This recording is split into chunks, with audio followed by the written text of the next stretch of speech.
Hi everybody, this is Joe, the CEO of LILA Movement Technology and the creator and founder of the EXOGEN wearable resistance training system. As you can see here, we've got our Silver Surfer all loaded up with the EXOGEN gear on, and we're here to talk to you today about something called assistive and resistive loading. So as anybody who knows the product already knows, we've got these light micro loads in very small denominations from 50 grams up to 300 grams that can be placed anywhere in the body. And because the loading essentially becomes internal, we can really affect mechanics, and that's what makes it exciting. And there's lots of things to think about when you put load on the body, but the number one thing that happens is in any motion or skill, you'll either be putting the load to assist a motion or to resist it. Now, why would you use an assistive load? If you have an athlete who doesn't know the correct technique, we talk about it, we manipulate the arm, we try and assist them to see what the right technique is. But ultimately, when they go on their own, they lose that connection from what the coach was trying to do. But we can put a load on the body to assist that motion, so when they go through the technical aspect of it, the load will actually be doing the motion we want for them. Now, ultimately, that's a great way to create awareness or proprioception, helps them to understand what the correct motion is, which is the first issue in any movement correction, awareness. But assistive loading ultimately means the weight or the load is creating the improvement, the solution, and it won't be there during competition. So we then have to work on the resistive motion to let the muscles develop over time to create that motion. So an example of this is very simple. Something like in combat sport, rotations are really important. And in a lot of combat sport, you look for a rotation in a punch or a rotation of the arm.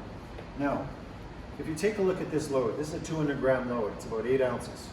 If I take a look at the arm here, there's kind of a lot of places I could put this on this suit.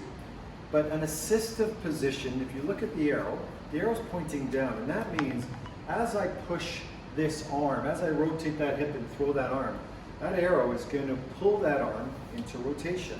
It's going to pull the arm down. So if you had an athlete who punches straight, they're not rotating, and the coach often says, turn your arm. They can't do it. You don't have to tell them anything. Put the weight on. That weight, because of the load, inertia, and gravity, will pull that arm down as soon as they start to turn. And they'll simply say, oh, okay, I get it. I can feel the weight wanting to pull me into rotation. Now again, the weight is doing the correction. And that's a great way for them to feel what the proper technique is. This will apply for any skill movement. There's an assistive position. And we use this a lot, but we only use it for awareness. Ultimately, when you take that weight off, you want them to have the memory that that's the motion they're wanting to create. But in order to make that motion permanent and powerful for something like that, they have to work the internal rotators of that arm while they extend from the hip and while they punch, which means the load has to provide resistance to that motion. And so while the assistive position pushed the arm down, was placed with the main belly of the load and most of the weight on the inside of the arm, the resistive position would then be the opposite.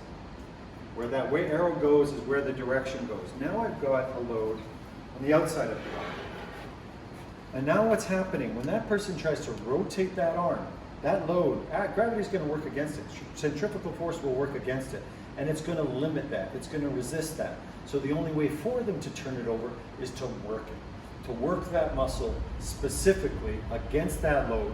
And again, like any resistance training, over time, you'll get the type of resistance adaptation in those muscles of those rotators in the exact specific motion of that sport. So that's the simple understanding of assistive and resistive loading, and it makes EXOGEN simply the most unique, what we call technical conditioning resistance on the market today. Have a think about that in your current sport, and we're going to now share with you the 5 positions of loading for major technical issues in speed training.